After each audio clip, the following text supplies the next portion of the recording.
Hi, it's Leslie Zemeckis back with another Write for Success. Before I start, I want to let you know about a new book club I have started and will be curating with Entity Magazine.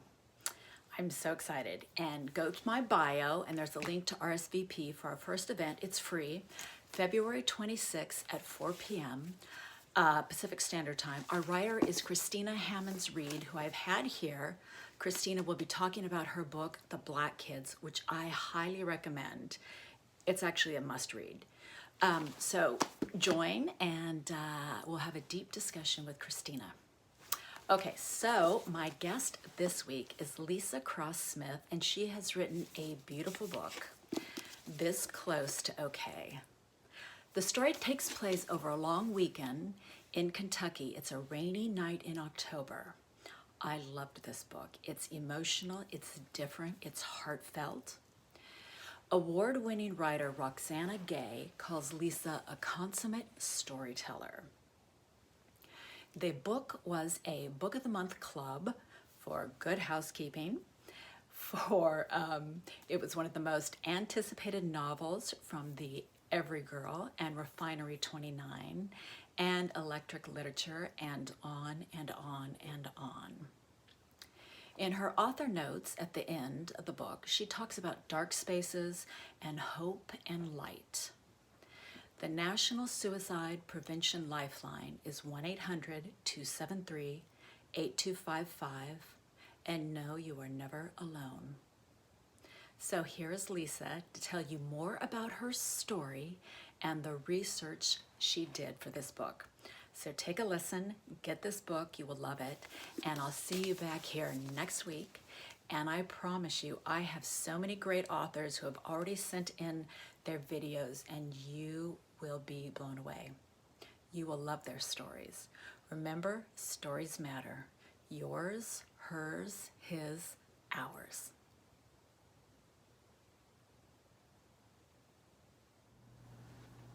Hi, my name is Leesa Cross-Smith, and my book is This Close to Okay.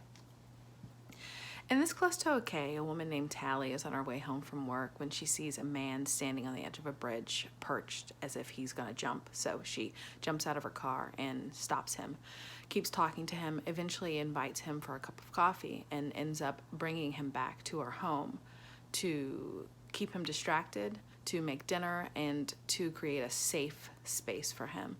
In my research for this book, I knew quite a bit about it because I love it already, but I did some research on hygge, a Danish term that's all about coziness and being comfortable and the absence of anything annoying. So warm socks, warm drinks, warm cozy sweaters. The one I'm wearing right now is one of my coziest sweaters. And lighting candles, something as simple as doing that, having warm blankets and a fireplace, and creating a space that's quiet and absent of anything that can creep up and be annoying or make things terrible. So my character Tally, that's what she tries to do for this man she encounters. She spends the weekend trying to keep him distracted, keep him here, keep him looking for the light. Another thing I did research on that I also just know a bit about is the grief process. I wrote obituaries right out of college, and I've had some grief counseling, and the characters in my book are dealing with some grief. The deepness of grief and how it can settle and rest in a person's bones. The idea that people have different measurements of healing, that different time frames for healing exist, and what works for one person may not work for another person. Tally, as a therapist, is dealing with a lot of clients who are dealing with a lot of different things. And so she brings her expertise in that sort of thing and all of those things to her relationship with this man she meets on the bridge. Of course, she has a degree in this, and this is what she does for her job. She just doesn't let him know that. But at the same time, he is also talking her through a lot of things, and he's not the only one who needs healing. So what I've done in her house is create a super comfortable, super cozy spot. She has 2 cats and the candles are lit, and they listen to music, comforting music in the car. They go shopping and buy some fuzzy warm hats and some candles. And it's a rainy Halloween weekend, so the weather even lends itself to comfort and coziness in Tally's home. And so, yeah, that was a fun thing to research, that part of the coziness and the hygge aspect of the book, because I'm always looking for cozy, comforting things. Tally knits. She's a knitter, so they watch a movie and she's knitting. But throughout the course of the book, there are a lot of conversations about comfort and healing, and that can look different for everyone.